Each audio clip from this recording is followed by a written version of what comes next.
Hi there, Charles Marsala. I'm on the Atherton City Council. For the last 2 years, I chaired a blue ribbon task force which was designed to look at our town facilities, most importantly our town center. Prior to that, I was on our town facilities committee. The study of this goes back about 15 years when that town council realized we were running into a shortage of space for staff and we were going to need to get modulars to move the public works and building department across the street. We'd already got modulars for the police department to put the detectives in. So we started studying, what do we do?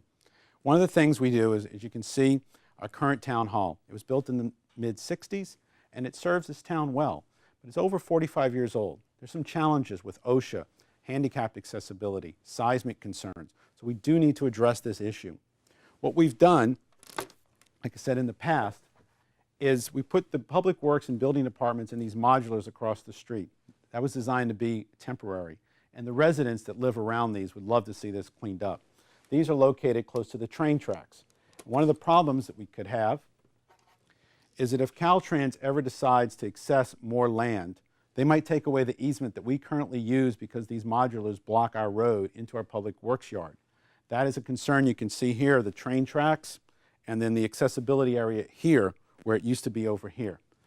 So now with all the talk about high-speed rail or having train tracks that are 2 in each direction for Caltrains, we need to think about this.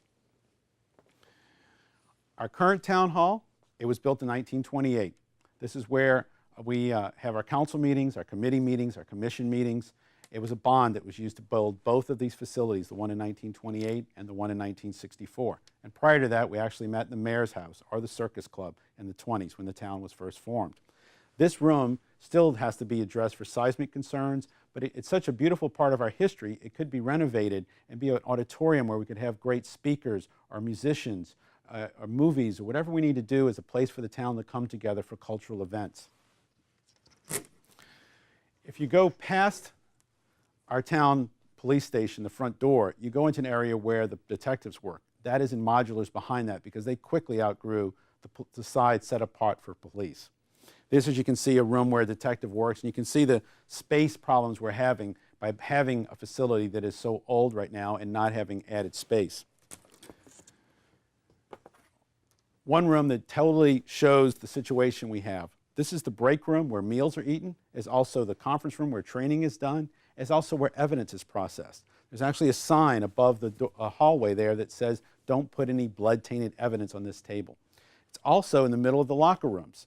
We now have female police officers. This facility was built before female police officers were part of our force, and it lends a problem in that they need separate facilities. Restrooms. We're sharing restrooms with actually arrested people. So this is an area to clean up. And as we look, I have a few more slides on the other side I'll show you over here. Our computer room. Our computer room is actually the hallway.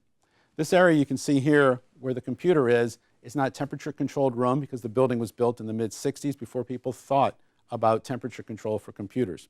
We had a problem this year where the computer actually caught fire. We now have it enclosed, but it's still not the right way to operate.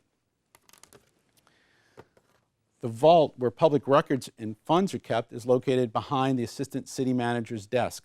This is not the proper way because you have many people needing to get in the vault during the day for finance or other issues. So if the assistant city manager is doing an HR problem or other things, there's a person's coming through, getting behind her and such. It's not the proper way to function.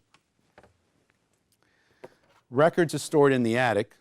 And you can see this could lend itself to fire. This is not a proper way to be storing files and records. There's a load capacity factor that we should be concerned about. Just the organization of trying to find a document can take staff a long time if there's a public records request that they need to address.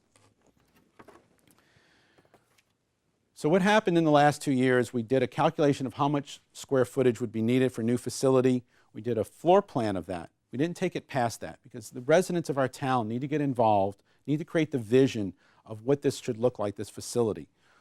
And also the funding, the financing of it. How do we take care of that? There are funds right now through the Build America program with the stimulus plan. We might want to take advantage of that. We may want to look at building the building in stages. But it's time now for all residents to get familiar with this.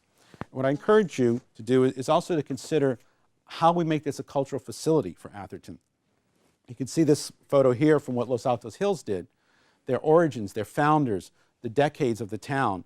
When people walk in, they learn the heritage, the history, the values of the town. And this is a great chance for Atherton to build a facility that is culturally and also transfers the values from generation to generation. What I encourage you to do is you can actually take a tour. If you go to Town Hall, residents will, or the staff will take a resident through and show them the facility so you can get a first-hand look at what's going on.